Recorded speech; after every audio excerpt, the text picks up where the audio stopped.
Eu quero compartilhar uma palavra de Deus com você.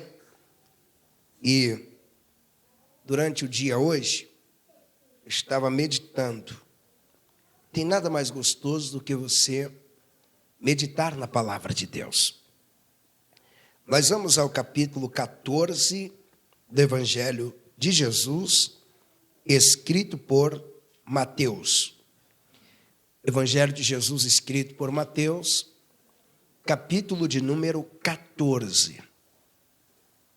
Se você trouxe caneta, trouxe papel e quer anotar alguma coisa, fique à vontade, porque coisa boa é bom nós anotarmos. Nós vamos ter mais facilidade de lembrarmos quando precisarmos dessas coisas. Capítulo de número 14 do Evangelho escrito por Mateus, nós vamos ler o verso de número 22 a seguir. E preste bem a sua atenção, redobre ela, porque uma palavra pode mudar tudo. Você lembra do centurião? Ele olhou para Jesus e disse: basta só uma palavra, só isso. Ele disse: não precisa que o Senhor vá. Não precisa que o Senhor toque em mim, que abrace, nada. Uma palavra só pode mudar tudo. Então, uma palavra liberada no altar hoje pode mudar toda esta situação que você está vivendo. Pode resolver tudo. Você consegue acreditar nisso? Capítulo 14, verso 22. Olha o que diz. E logo ordenou Jesus que os seus discípulos entrassem no barco e fossem adiante para outra banda, enquanto despedia a multidão. E despedida a multidão, subiu ao monte para orar à parte. E chegada já a tarde, estava ali só. E o barco estava indo no meio do mar, açoitado pelas ondas, porque o vento era contrário. Mas à quarta vigília da noite, dirigiu-se Jesus para eles, caminhando por cima do mar. E os discípulos, vendo-o caminhar sobre o mar, assustaram-se, dizendo: é um fantasma, e gritaram com medo. Jesus, porém, lhe falou logo, dizendo: tende bom ânimo, sou eu, não temais. Respondeu-lhe Pedro e disse: Senhor, se és tu, manda-me ir ter contigo por cima das águas. E ele disse: vem. E Pedro, descendo do barco, andou sobre as águas para ir ter com Jesus. Mas sentindo o vento forte, teve medo e, começando a ir para o fundo, clamou, dizendo: Senhor, salva-me. E logo Jesus, estendendo a mão, segurou-o e disse-lhe: homem de pequena fé, por que duvidastes? E quando subiram para o barco, acalmou o vento. Eu quero falar hoje com vocês sobre o tema: a estrutura faz a diferença. Olha para alguém ao seu lado e diga assim: a estrutura faz a diferença. Eu sei que todos nós já estamos familiarizados com esta ideia, a ideia de estrutura, visto porque nós vivemos em uma região onde sempre está tendo uma construção. Talvez você assistiu toda a construção da sua casa. Você viu o terreno quando não tinha nada e você foi acompanhando a colocação de cada bloco, cada tijolo e como as coisas foram feitas. E nós sabemos que o que determina se uma casa vai permanecer de pé é a sua estrutura. É a estrutura que é o fator determinante. Se a casa vai cair ou se a casa vai ficar de pé. Mas é lógico que a estrutura não é visível. na maioria das ocasiões. Por exemplo, nesse templo aqui, pouco você vê a estrutura. A estrutura está aqui escondida nas ferragens, no concreto.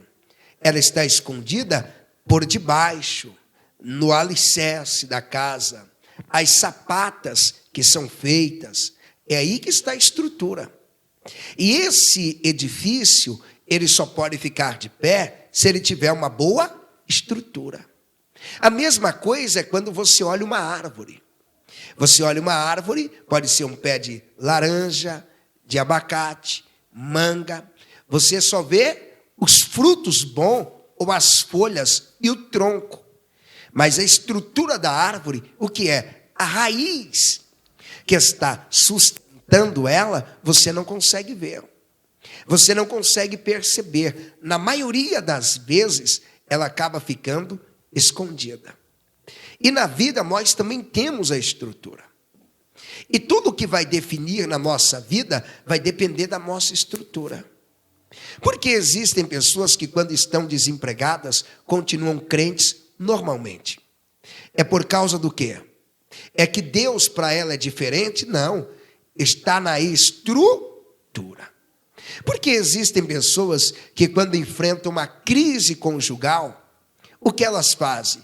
Vão para o bar, aí bebe, liga para todo mundo, causa um desespero. E tem outros que enfrentam uma crise conjugal tranquilo, suave.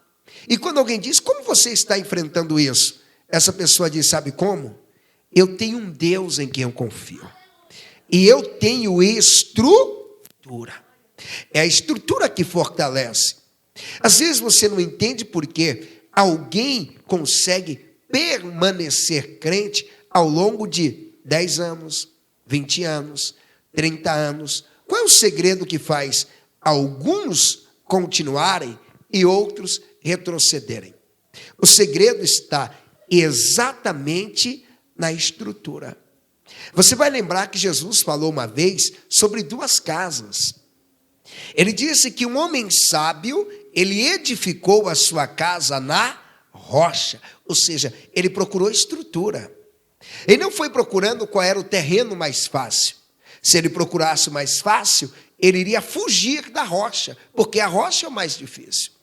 Diz que ele procurava a estrutura, e ele então fez a sua casa sobre a rocha. Já veio um outro procurando facilidade. Ele encontrou um terreno arenoso. Geralmente os terrenos arenosos são planos. Quando ele deu uma olhada naquele negocinho plano, ele disse, é aqui mesmo. É aqui que vou fazer, vai acontecer. Talvez eles começaram no mesmo tempo. O homem que começou construindo o terreno arenoso, lógico, terminou mais rápido. Ele encontrou um terreno macio, não muito duro, ou, aliás, nada duro. Rapidinho ele ergueu a sua casa. Mas diz o texto que depois que a casa estava pronta, olha o que aconteceu. Jesus disse que correram os rios, sopraram os ventos e desceu a chuva. Então aquelas casas, as duas, elas foram assoladas de todos os lados. Primeiro, por cima, chuva. Aquele homem foi olhar para cima, chuva. Vou dobrar o joelho e vou olhar para baixo. O rio está correndo. Eu vou chamar alguém. O vento está soprando ao lado. Então estava cercado de problemas. Mas como a chuva é passageira, o vento é passageiro, e o rio também é por fase, porque o rio não é cheio o tempo inteiro.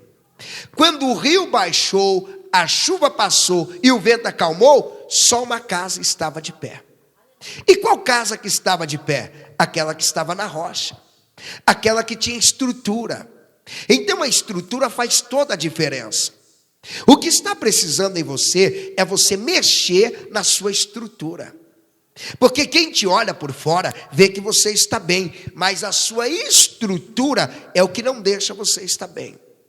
A sua estrutura frágil é o que te deixa sempre propenso à depressão, propenso a ser dominado pelas síndromes. síndrome do pânico, síndrome disso, síndrome de aquilo. Isso tudo tem a ver com a estrutura. A sua estrutura precisa ser forte. A sua estrutura precisa estar bem. Não é à toa que o Salmo 103, o verso 11, diz que Deus conhece a nossa estrutura. Ele sempre está atento à nossa estrutura. Você precisa se preocupar mais com a sua estrutura do que com aquela parte que aparece, a fachada. Mais com a estrutura do que um acabamento. O que adianta um acabamento bom e uma estrutura ruim? O que adianta um rosto maquiado bonito e um coração cheio de ódio? O que adianta um homem bem vestido, falando bem, e o seu coração dominado pelo medo? O que adianta alguém andar em um carrão todo chique, olha que imagem linda que está passando, mas porém dominado por tantos medos, que não consegue ter paz, não consegue ter estrutura, não consegue ter alegria. A sua estrutura, ela define. Por exemplo, olha uma bola e uma pedra. Se você pegar a bola e colocar a bola na água, a bola vai fazer o quê? Flutuar. Ela não afunda. E se você conseguir puxar ela para baixo, na primeira chance que ela tiver, ela vai subir. É inevitável. Se você pegar uma pedra e colocar a pedra na água, sabe o que vai acontecer? Vai afundar.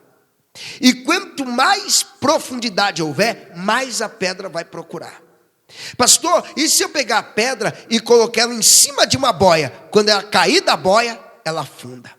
A primeira chance que ela tiver de afundar, ela vai afundar mesmo. Você sabia que tem pessoas que parecem com a bola e outras parecem com a pedra? Tem gente que na primeira crise que tem, afunda, é uma pedra. A crise é como a água, e a primeira dificuldade que tem, mergulha, afunda, se perde, se acaba e se apedra, diferente da bola. A bola você pode arremessá-la para baixo na água, e dependendo da profundidade que ela tiver, quando ela sair de lá, ela vai dar um salto bem alto. Sabe por quê? A estrutura da bola não é para ficar no fundo. A estrutura da bola só combina em estar por cima da água. A estrutura da bola só combina em estar em cima. Pastor, e se houver correnteza? Ela vai em cima da correnteza. E se a água for gelada? Ela fica em cima do gelo.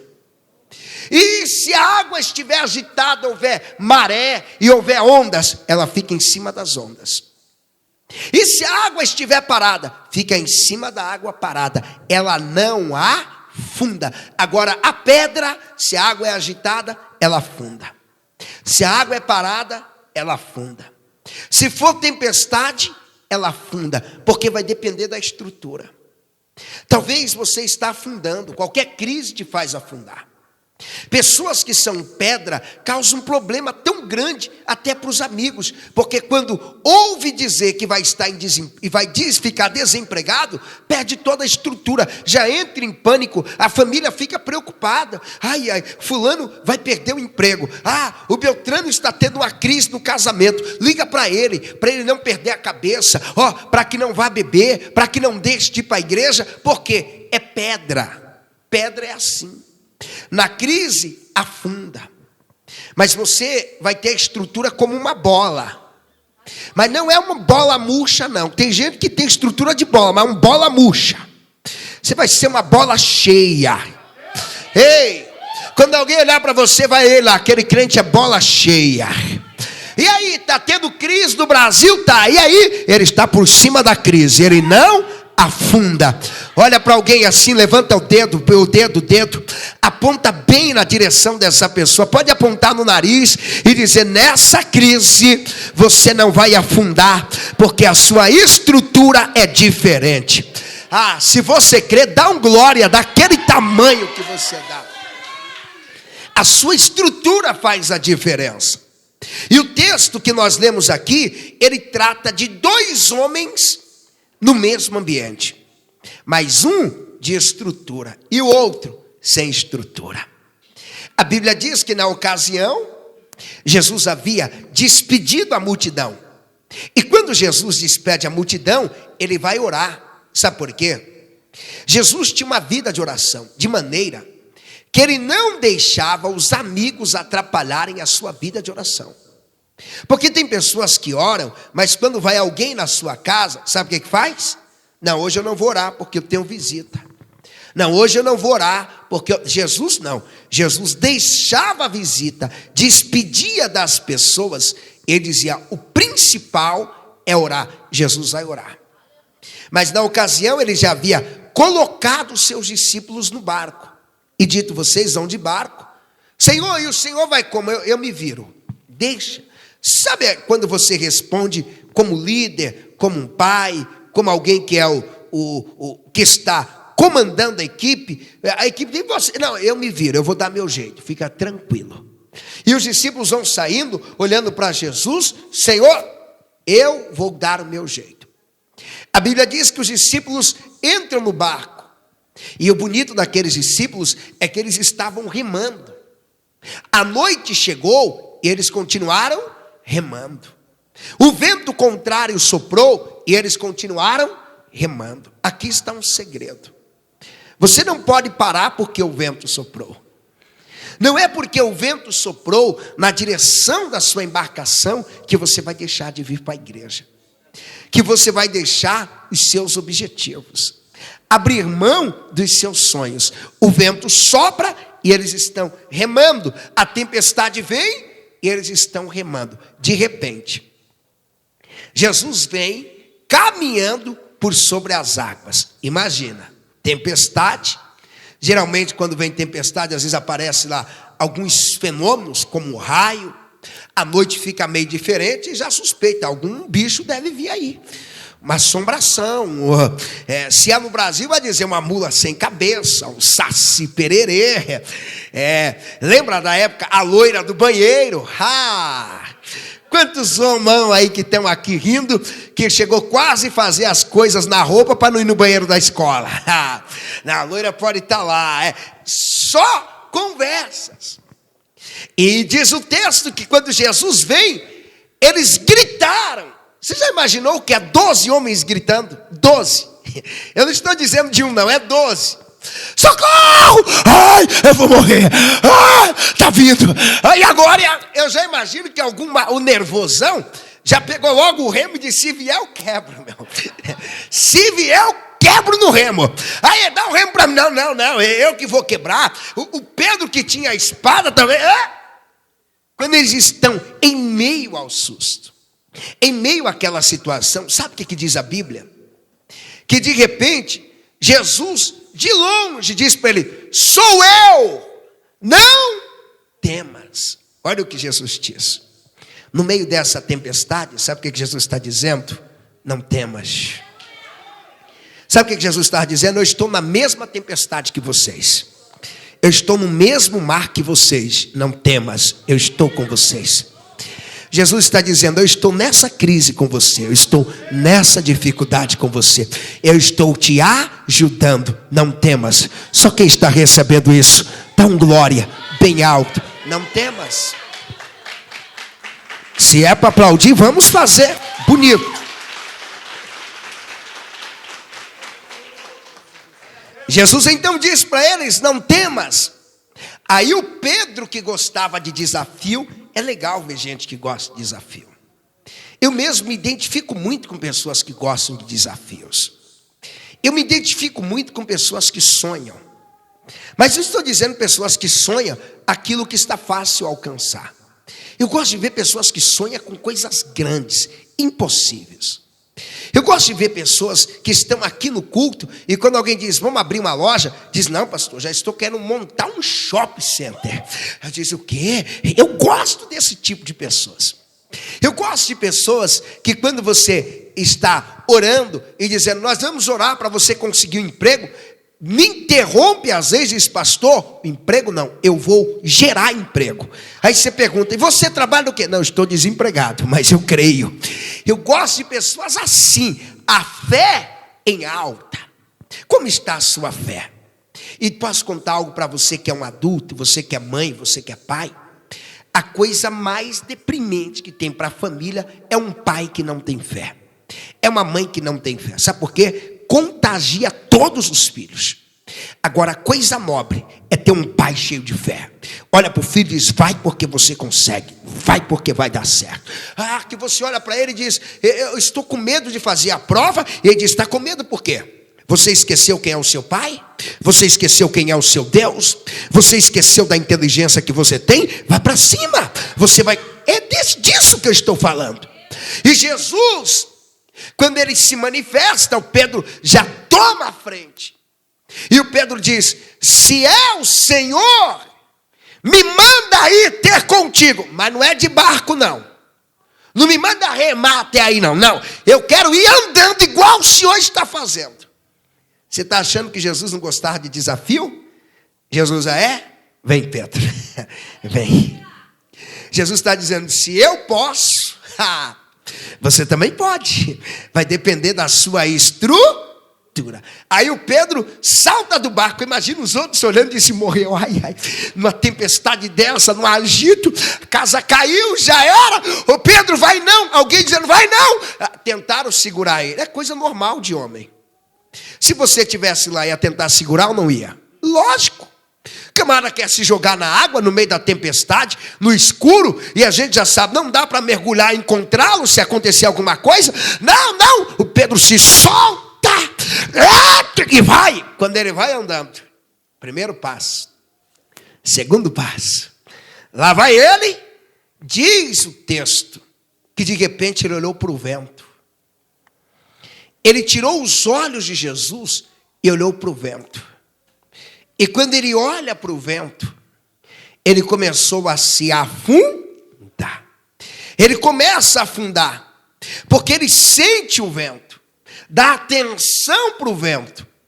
E quando ele está afundando, ele clama por socorro, mas ele é inteligente até afundando. Porque tem gente que não tem inteligência em nada, já viu? Tem gente que quando ganha dinheiro não tem inteligência. Quando não tem dinheiro, não tem inteligência. Se está por cima, não tem inteligência. E se está por baixo, também não tem inteligência. Quando Pedro vai afundando, não pensa que ele tenta nadar, não. Ele poderia dizer: eu vou tentar nadar. Eu vou disfarçar que eu quis mergulhar. Nada.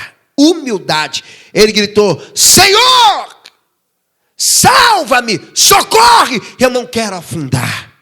Ele interrompeu o grande problema antes de ser consumado. Ei, não espere se afundar para pedir ajuda. Não espere a família acabar para você procurar alguém. Não espere a empresa falir para você buscar orientação. Não espere que os seus 2 pés cheguem ao mundo para você pedir oração. Não espere que a sua fé venha morrer para você chamar por alguém para ressuscitá-la. Não. Percebeu que um pé já está lá, começa a clamar: socorro, Senhor, eu estou quase desviando, me ajuda.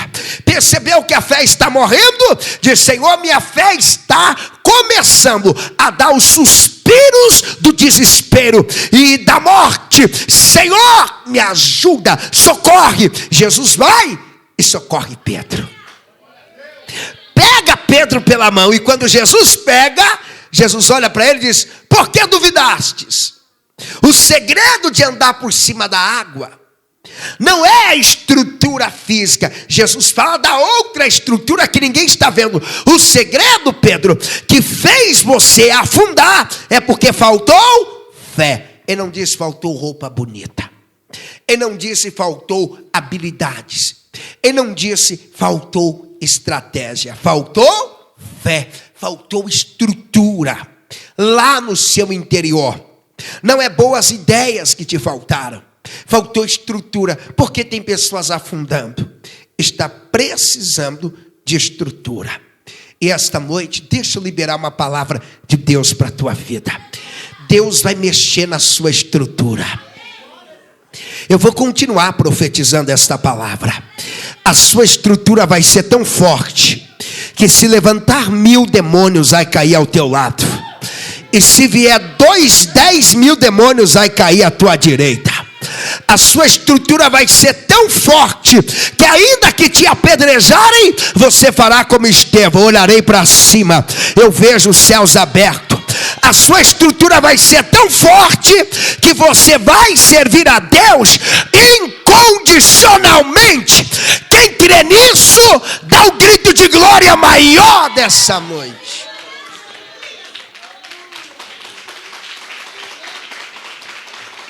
Oh, glória! É a estrutura. Você sabe o que você está precisando? Não é um carro melhor. Não é uma roupa melhor. É de estrutura. Por que você desaba tão fácil? Porque tudo te dá um desespero. Porque você mesmo sabe que você faz tempestade em copo d'água. Você mesmo sabe. E é engraçado que quando a pessoa cai na real, ela diz, meu Deus, não sei como eu estava brigando por isso. Por essa coisinha, isso aqui foi nada. E eu estava em desespero. Está faltando estrutura. E uma estrutura não se faz fácil. Você sabe disso. Vamos falar da estrutura que nós estamos aqui. Estrutura, não acabamento. Essa estrutura aqui é feita de, primeiro, água. Vai água em tudo. Aí vem areia, cimento e pedra. Começa a estrutura. Mas não vai só areia, cimento e pedra. Ainda tem que colocar o quê? Ferro. Olha quantos componentes vai para fazer a estrutura. Pastor, e como que um crente monta a estrutura dele? Porque tem crente que não tem estrutura. Tem que ser montada a sua estrutura. Deixa eu repetir isso. Tem pessoas que chegaram aqui e não têm estrutura nenhuma. Sua estrutura é zero. Pastor, o que tem que fazer? Tem que montar a sua estrutura. Tem outros que têm uma estrutura, mas a estrutura já está fraca. Você já viu um ambiente quando a estrutura está fraca? O que faz? Abre a parede e começa a colocar mais colunas na estrutura. Vai colocando colunas, concreto, ferro, para fortalecer a estrutura que já se tem. Já tem estrutura, mas a estrutura está fraca. Como que você está hoje? A sua estrutura está fraca ou não existe mais estrutura? Ou você serviu a Jesus até hoje sem nenhuma estrutura? Eu já vi casas sem nenhuma estrutura. É normal você ver casas construídas em alguns lugares sem nenhuma estrutura. Eu já vi casas que eu fiquei procurando, cadê a coluna dessa casa? Não tinha. Atravessaram os tijolos de um jeito, jogaram umas telhas simplesinhas em cima, e sabe o que eu achei engraçado? É que na garagem dessa casa tinha um carro. Automaticamente, a minha mente já fez o juízo. Por que esse homem, ao invés de comprar o carro, ele não fortaleceu a estrutura da casa? Essa casa pode cair e acabar com o carro dele a qualquer momento. Foi o que eu fiquei pensando. Há pessoas do mesmo jeito. São casas de Deus, templos do Espírito Santo, mas não tem estrutura. Qualquer hora que o vento soprar, está prestes a cair. Tem uns que a falta de estrutura é tão grande que ele já diz, eu estou na igreja, mas não sei até quando. Não tem estrutura. Mas tem crente tão estruturado que quando você diz, até quando você vai ficar na igreja? Sabe o que ele diz? Até o soar da última trombeta, filho. Se ela não tocar, eu vou ficar velhinho dentro da igreja, dando glória a Jesus, dando aleluia. Eu vou ficar velhinho expulsando demônios. Eu vou ficar velhinho consolando os tristes. Eu vou continuar velhinho dando glória, servindo a Jesus em santidade. Isso é estrutura. Dá um glória, porque é isso que Deus quer te dar. Deus quer te dar essa estrutura. E eu numerei algumas coisas que faz a estrutura do crente. Se você não tem esses componentes, é porque a sua estrutura já está comprometida. Talvez você conheça alguém com a estrutura comprometida. Eu sempre vejo crentes com a estrutura comprometida. Até aqui na igreja. Tem pessoas que eu converso muito, oro muito, mas eu já vejo uma estrutura comprometida. Qualquer hora vai cair essa casa. Qualquer hora vai desabar. E a gente ora muito, mas o triste é que só o proprietário da casa pode fortalecer a estrutura. Ninguém mais pode. Por exemplo, se eu for na sua casa e ver a estrutura ruim, eu não posso chegar lá no outro dia com a marreta, com talhadeira, com equipamento, ferro, cimento e dizer, eu vou arrumar a sua casa. Você pode dizer, e eu estou pedindo? E aí, quem te deu ordem para isso? Então não posso. Só você pode mexer na sua estrutura. Primeira coisa que você vai precisar para ter estrutura, oração. Olha para alguém e diga, sem oração, a casa vai cair. Isso, primeiro, oração. Sem oração, quando vem a tempestade, você não é igual a bola, você é a pedra, afunda mesmo. Sem oração, nada flui. Primeiro, eu sempre falo aqui de oração. Não estou dizendo daquela oração doida, sem sentido. Tem gente que só faz oração doida. Por isso que tem pessoas que não querem orar. Porque aprenderam que orar é ficar falando, blá, blá, blá, blá, blá, blá, blá, meu Deus, meu Pai. Blá, blá, blá, blá. Não, o povo não quer orar assim. Oração é comunicação. Oração não é procurar um motivo para orar. Motivo tem de monte. Você quer ver um motivo para mim orar agora? Deus, obrigado por esse microfone. Olha que microfone. Como me ajuda? Ah, outro motivo para orar? Ah, pastor, não tem. Ah, Deus, olha que livro fantástico isso. O senhor foi muito inteligente. Mais que a inteligência. Porque olha o livro que o senhor criou. E quer ver outro motivo? Deus, essa roupa que eu estou. Uau, que legal. Ó, deu certinho comigo. Uau. Você quer ver outro motivo? Vocês sorrindo agora. Deus, que bom ver as pessoas sorrindo. Imagine todo mundo com a cara feia me olhando, como eu vou te devorar. Não, vocês estão com um semblante tão leve. Isso aqui já é motivo para orar. É motivo para orar quando o papai te dá um beijo. Quando você abraça a mamãe e você olha para essa mãe chata, folgada algumas. E você diz, Deus, obrigado por essa folgada, ela é única. Ah, não existe outra. E mãe é tão única que você não consegue trocar elas por nada e por ninguém. Só tem essa. Só essa.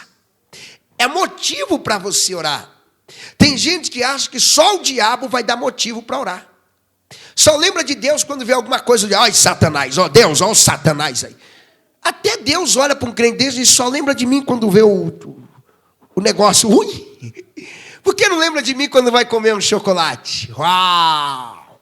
Por que não lembra de mim quando vai comer aquele lanche saboroso? É o momento de você orar. Orar é se comunicar. Orar é conversar. Você já viu quando você tem um amigo muito chegado? Às vezes você vê um carro legal, você tira uma foto e manda para ele. Quem já fez isso? Orar é do mesmo jeito. Orar é você ver um negocinho tão... E alguém diz que bobagem, um carro desse, mas sabe, meu amigo gosta. Ei, orar é você falar com Deus de coisas que aparentemente são insignificantes. Porque conversas de amigos, a gente fala de coisas que parecem ser insignificantes para outros, mas para quem é amigo, não é. Tudo é 10. Tudo que a sua amiga fala é legal. E quando não é legal, você dá um jeito e faz ficar legal. Ei, com Deus é a mesma coisa. Comunicar. Posso fazer uma pergunta? Vou fazer uma pergunta para você. Como está a sua comunicação com Deus? É normal você ver pessoas dizendo, pastor, eu estou muito feliz com Jesus. Será que Jesus pode falar o mesmo de você? Será que Jesus poderia olhar e dizer, eu estou tão feliz com você? Olha, eu estou tão feliz com a maneira que você age quando passa aquela pire por perto. E eu estou tão feliz que você nem tchum para ela. Estou tão feliz. Será que Jesus pode falar isso para você?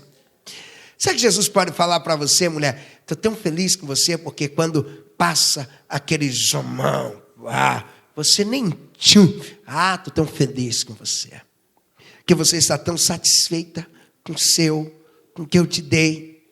Será que Jesus pode olhar para você e dizer, estou tão feliz por você, porque você não tem inveja de ninguém, você é curado, você reflete a minha natureza, você reflete os meus atributos. reflete em você. Será que Jesus poderia dizer isso para você? Será? Precisa orar. Orar é comunicação. Segunda coisa que forma a estrutura, jejum. Não pensa que o jejum é só ficar sem comer. Eu desafiei homens da igreja hoje a jejuarem. Deixa eu perguntar, quem jejuou aqui? Quem jejuou? Atendeu. Olha aí, alguns entraram no desafio. Nós jejuamos. Jejuar não é só ficar sem comer, é muito mais. Quando você é capaz de jejuar, você está dizendo que você é alguém que consegue se governar. Olha que lindo. Porque quem não consegue jejuar já está na cara, isso aí não vai conseguir se governar.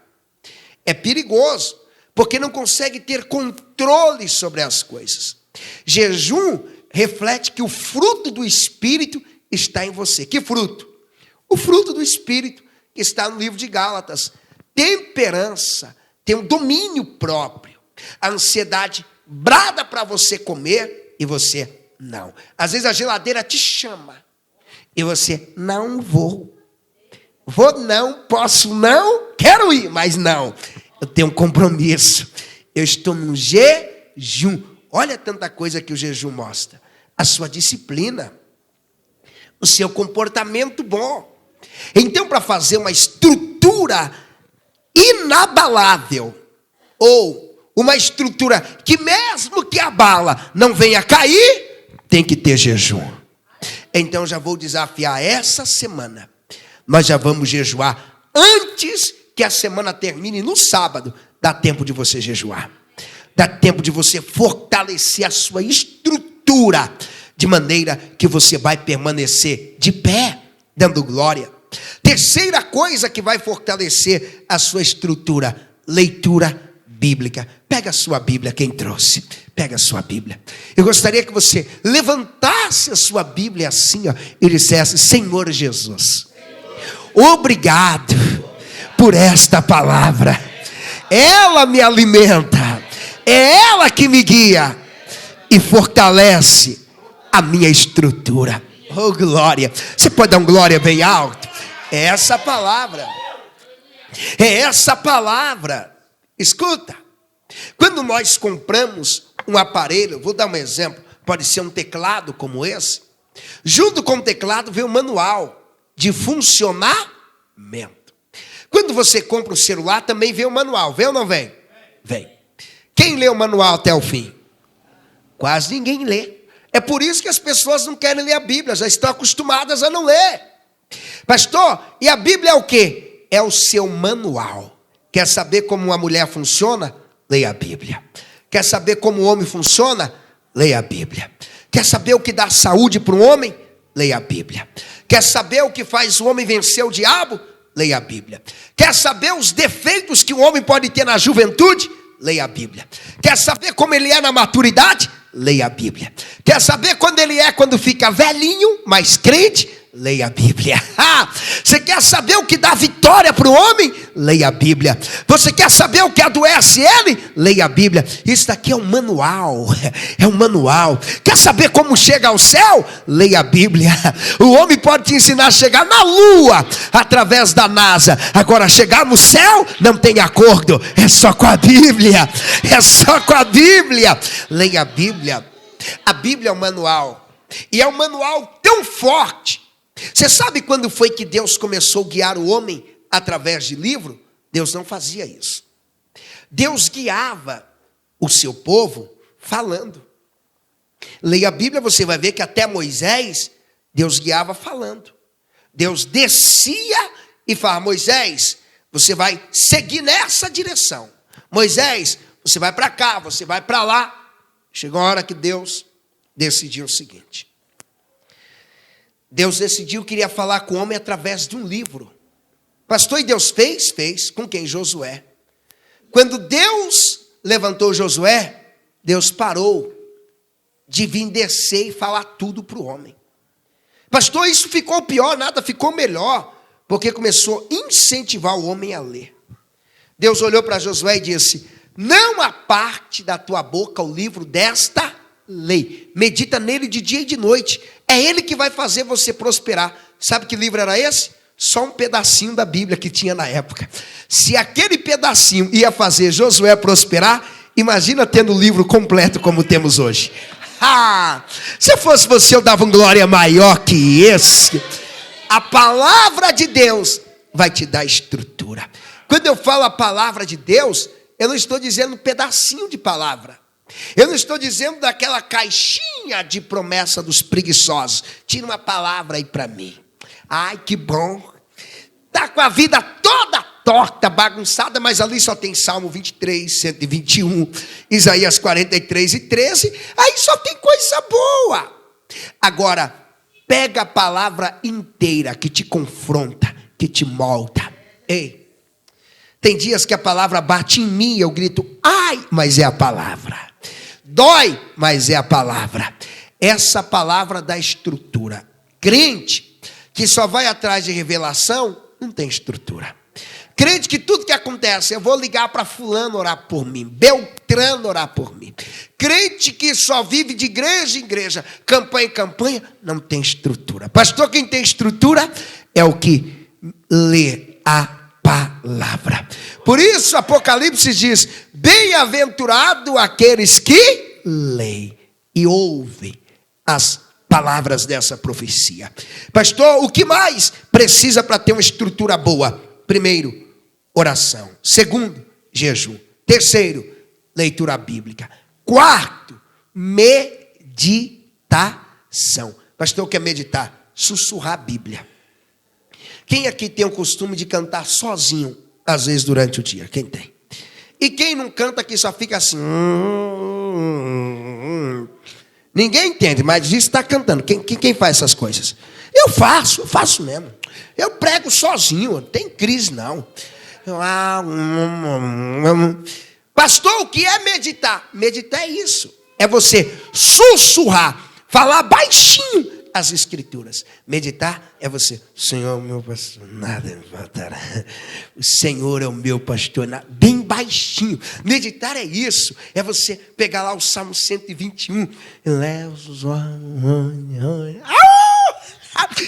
Meditar. Por isso que o salmista diz, antes o varão abençoado tem o seu prazer na lei do Senhor, e ele sussurra ela de dia e de noite. Aí ele diz, por causa disso, ele será como uma árvore plantada junto ao ribeiro, a qual dá o fruto na estação própria, cujas folhas não caem, e tudo, oh glória, aqui que eu gosto, e tudo quanto fizer, ou seja, tudo que fizer, cantando, namorando, pregando, profetizando, trabalhando, andando, fazendo amizade, tudo quanto fizer, prosperará.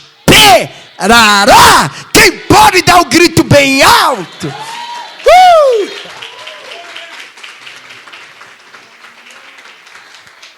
Olha para alguém ao seu lado e pergunta como está a sua estrutura.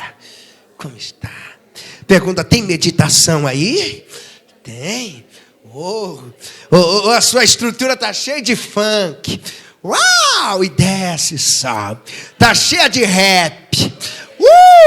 A sua estrutura está cheia de novela. Quando você está meditando em alguma coisa, é dizendo, hoje ele vai pegar ela e vai fazer assim com ela. Alguém diz, o que é isso? Não, é a novela. Como está a sua estrutura? Tem palavra de Deus aí? Tem unção de Deus aí? Se tem, vai ter prosperidade. Lembrando que prosperidade não é só dinheiro no bolso. Prosperidade, casamento feliz, filhos obedientes. Prosperidade é ter paz na alma, alegria no espírito, boas amizades. Prosperidade é isso. Que adianta ter dinheiro e não ter amigos, e não ter família, e não ter ninguém? Isso não é prosperidade. Há uma frase que diz que existem pessoas que são tão pobres, tão pobres e tão pobres, que a única coisa que elas têm é o dinheiro. E são tão pobres. Prosperidade é muito mais do que dinheiro. E para nós encerrarmos, a estrutura fica boa e forte quando você tem o quê? Interpretação sábia. Pastor, o que é interpretação? É como você coloca aqui dentro, ou aqui dentro, as coisas que estão acontecendo aí fora. Você tem que entender que o que acontece aqui dentro é o que define as coisas. A água que detona o barco e que acaba com a embarcação, não é a água que está no mar, mas é a água que entra no barco. É aquela que entra dentro dele. Dependendo da quantidade que entrar, o barco afunda. Pastor, não é a água de fora? Não, é a de dentro. As coisas, redobre a atenção aqui, preste bem atenção. As coisas que podem te fazer afundar, não são as coisas lá fora, são o que acontece aqui dentro. Pastor, não é a perda do meu namorado, não. É como você interpreta essa perda. Como você interpreta? Como você reage? Tem gente que está chorando por perda, que Deus está dizendo, é livramento que eu estou te dando. E você não quer entender? É livramento. Não é perda.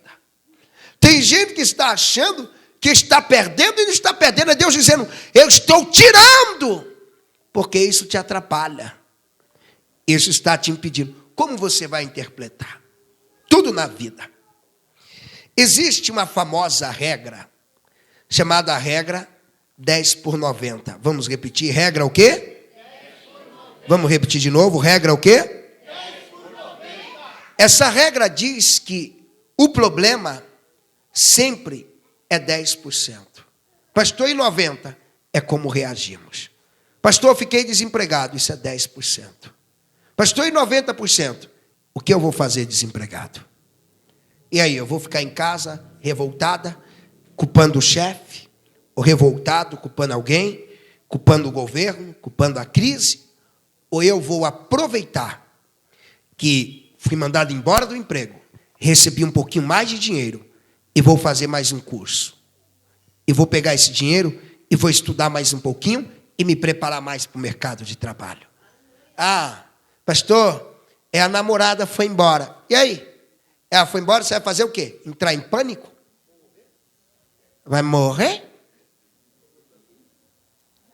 Ou vai se enforcar no rolo de papel higiênico? Você vai fazer o quê? Vai entrar em desespero? Não, ela foi embora. Olha o tempo que você gastava com ela. E o dinheiro que você gastava, porque namoro é caro, viu? Por isso que eu digo, namoro é luxo, é para quem pode. É isso mesmo. Pastor, eu sou pobre de maré, mas vai namorar para quê?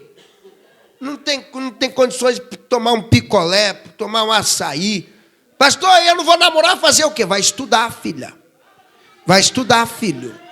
Para ter condições de namorar um dia. Ei, perdeu? Faz o cálculo. Por exemplo, pastor, esse namoro, todo final de semana custava uma pizza. Uma pizza boa é uns 30 cruzeiros. Mas no refri, não sei o quê, 50 por semana. Então já é 200 só na pizzaria. Aí você já fala, rapaz, está sobrando 200. Uau! Aí você vai lembrar, poxa, pastor, gastava 1 hora de telefone por dia. Fala, pô, com 1 hora? 1 hora de leitura? Uau, vou ler muito livro. Vou entrar em pânico para quê? Nada. Eu vou interpretar e ver o que eu estou ganhando enquanto eu perco. Quem está entendendo? Porque você está perdendo e ganha. Ei, acorda para a vida. Aprenda a interpretar as circunstâncias. É por isso que Paulo era tão inteligente que Paulo dizia que todas as coisas contribuem juntamente para o bem. Olha o que Paulo está dizendo. Paulo está dizendo isso por quê? Ele está dizendo, eu sei interpretar as coisas. Eu sei entender as coisas. Pastor, mas o Estevão morreu. Contribuiu para o bem. Quando Estevão morre, ficou provado para todo mundo que existem pessoas que amam tanto a Jesus, que amam a Ele mais que a própria vida. Olha que coisa boa. Ei, e quando você tem uma crise tão grande, você lê a história de Estevão, você se sente motivado a continuar. Sim ou não? Contribui para o bem. Como você está interpretando? A crise chega, você quer fazer igual o quê? Aquele avestruz do desenho animado? Que enterra a cabeça para não ver nada? A crise chega, faz igual os golfinhos. Dizem que os golfinhos, eles têm o cérebro mais inteligente do que o do homem. Se assustaram estudando os golfinhos. Diz que eles são capazes de conversar na linguagem deles lá, que eu não sei qual é o nome. Eles conversam 5 assuntos ao mesmo tempo. Ah, se assustou? 5. E diz que o golfinho é o seguinte, ele é treinado para dar aquele show. Se vocês nunca assistiram, quando ouvir dizer que tem um, vale a pena você ir. Vale a pena. Se mova e vá, porque é muito bonito. Aí os golfinhos, eles começam a fazer lá o showzinho, pula e nada, e não sei o quê, faz um monte de coisa. Mas só quem não é bobo, ninguém faz nada de graça. É isso que você tem que aprender, a lei da recompensa. Cada vez que o golfinho dá um pulo legalzinho, ele ganha o quê? Um peixe. O que o golfinho entendeu? Cada vez que eu atendo a expectativa de alguém, eu ganho uma recompensa. Essa lei da recompensa, você tem que aplicar em tudo. Tudo. O filho fez um negócio legal, recompensa ele. A esposa fez um negócio, recompensa ela. O marido fez, recompensa. A lei da recompensa. Aí chega uma hora que o golfinho, ele não ganha mais o peixe. Aí ele pulou, não deram o peixe para ele. Ele pula de novo, ninguém dá o peixe. Tem gente que já desiste na primeira. Eu vou ficar tentando não conseguir? Desisto. Sabe o que o golfinho faz? Ele mergulha, fica lá no fundo. Daqui a pouco ele salta de lá com uma manobra totalmente diferente. Ele obriga o adestrador a dar o peixe para ele. Quando o adestrador vê aquele salto diferente, sabe o que ele faz? Não, vou te dar o peixe. Ele força a situação. Você tem que ser esse. Não é aquele que se prostra, eu vou vir. Não! Você tem que falar, se não deu certo, eu vou treinar, porque eu vou vir mais preparado, mais forte, mais alicerçado, e eu vou alcançar o meu objetivo. Tirou nota baixa na prova, não é para ir para casa, eu sou burra, eu sou burro, eu deveria ser orelhudo, eu sou aquele burrinho que anda com xureque. Não, tirou notas baixas, volte para casa, pega aquela mesma prova, dá uma olhada e diz, da próxima vez, da próxima vez, me espera, porque vai ser 10, vai ser 12, vai ser 15, ei, te prepara, sabe por quê? Deus vai te dar sabedoria para você interpretar todas as circunstâncias que ocorrem e colher lições positivas. Lembra, só existe um fracasso na vida. Pastor, quando é? Quando eu caio? Não. Se caiu e levantou, você não fracassou. Não, ninguém fracassa quando cai e levanta. Ninguém fracassa quando sai do caminho e volta. Você fracassa é quando você cai e fica prostrado. Você fracassa é quando sai do caminho e não volta mais. Mas se você se afastou e retornou, foi apenas um resultado desagradável. Isso não é fracasso. Deus te trouxe aqui para te dizer, no meio dos problemas, no meio das adversidades, eu te darei sabedoria e inteligência. Se tem alguém que acredita que Deus vai dar, erga as duas mãos e dê o maior glória da noite.